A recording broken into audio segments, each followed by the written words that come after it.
Subscribe to our YouTube channel and press the bell icon to get the latest updates.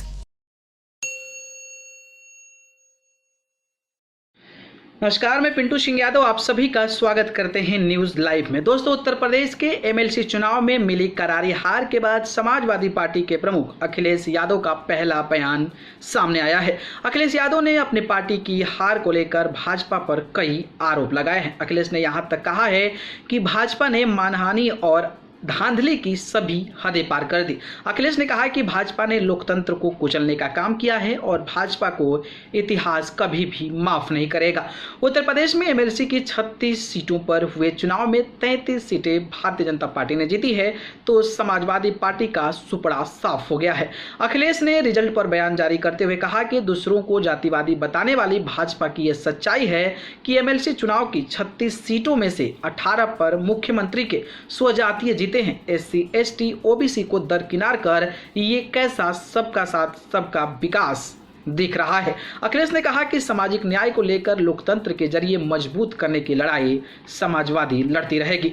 Akhilesh ने कहा कि भाजपा को संविधान, लोकतंत्र, निष्पक्ष चुनावों की प्रक्रिया में जरा भी विश्वास नहीं है। धन, बल और छल से एन केन प्राकेंड सत्ता में बने रहने के लिए संवैधानिक संस्थाओं को कमजोर करने के साथ ही लोकतंत्र की सभी मर्यादाओं को भी तार तार करने में लगी है। पंचायत चुनाव के बाद विधानसभा चुनाव और अब स्थानीय प्राधिकारी निर्वाचन क्षेत्र से एमएलसी चुनाव में भाजपा ने लोकतांत्रिक मर्यादा को कुचलने का काम किया है।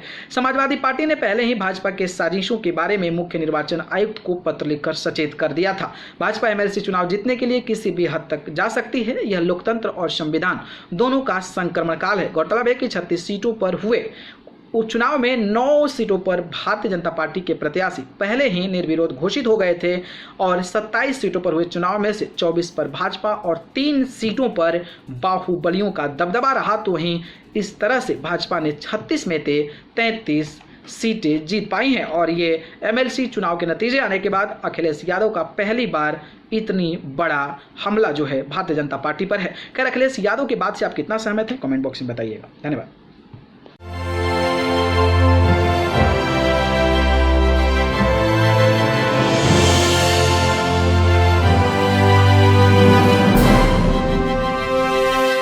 Subscribe to our YouTube channel and press the bell icon to get the latest updates.